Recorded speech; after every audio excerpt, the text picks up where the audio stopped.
Welcome back to the Mind of Sai Marie. Today we're diving into a heavy personal topic, that is, when kindness becomes a liability, usury, boundaries, and the pain of saying no. This topic is one that hits home for anyone who has ever had a kind heart and had that kindness taken for granted. We're talking about the painful line between generosity and usury, and the emotional labor of saying no when life forces you to.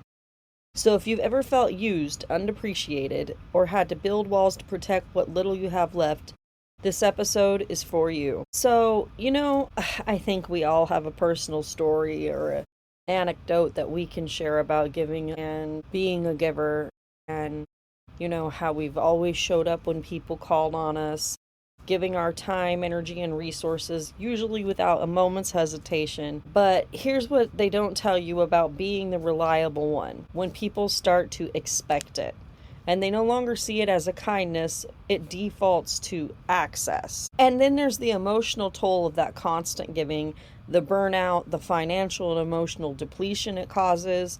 And here's a key phrase to remember for the duration of this episode, okay?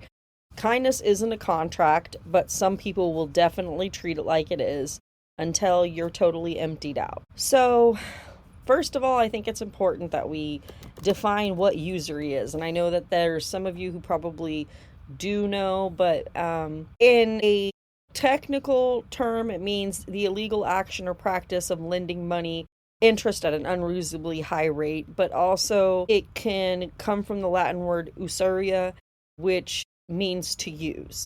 So usury is basically just using people to your advantage. So in this case, that is, basically exploiting people to your advantage and using them for what you can get out of them without any real concern to, their needs or what's going on in their life. And it can be not just financial, but emotional and spiritual. It's the people who only reach out when they need something from you. And they also use guilt tripping. They're very entitled and emotionally manipulative. So these are the folks who think your good nature is a resource for them to tap into, like it's your job to save them. And, it's like you have somebody who hits you up and they're in a bad way and maybe they need $20.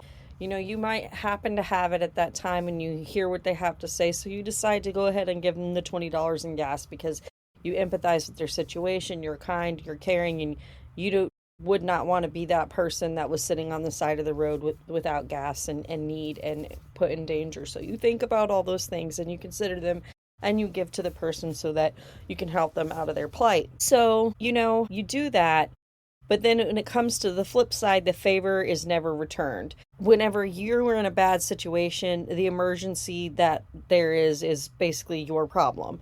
And when you have your own struggles, where are they? It's like they ghost you and everything's just radio silent. Or worse, they make you feel bad for still not giving. So here's something for you guys to think about. Think about who only reaches out when they need, not when you need. So is the relationship reciprocal or is it one-sided? And then there's that whole heaviness. A lot of people who are givers and naturally want to help others, they have that guilt. And it's sometimes incredibly hard for empathetic people to say no because of the internal struggle of wanting to help, but knowing that they can't this time. And also because of the fear of disappointing others and how they're going to respond to it. So sometimes you might get an emotional blackmail moment where someone's like, so you've changed. I thought you were better than that. But the key point here is it's not that you've become selfish. It's that you've started to value yourself. And you have to tell yourself that you are not obligated to light yourself on fire in order to keep someone else warm. So you got to understand that boundaries are loving of yourself. They don't stem from bitterness.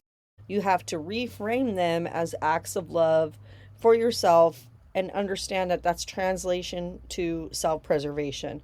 And also for others by teaching them respect and self-reliance. A boundary is not betrayal at all. It's simply clarity. You don't owe access to people who only see you as a service provider in their life story. Like, you are not on Amazon Prime for other people's problems, you know what I'm saying? So if someone cuts you off because you have boundaries, you got to sit back and really think about this. And in some ways, especially since more than likely this is going to happen with somebody that you obviously cared enough and empathized with to help. The painful truth is that some people will leave you when you stop being convenient and they can no longer use you. And you have to understand that it's really not a loss, it's honestly a blessing in disguise. Because you shouldn't chase or apologize to anyone for holding your ground and being honest with what's going on.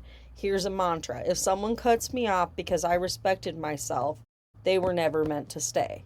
Again, if someone cuts me off because I respected myself, they were never meant to stay. Let that sink in. So, reaffirming to yourself that kindness should never be a liability, but it becomes one when you're surrounded by people who are addicted to your yes. And here's a call to action.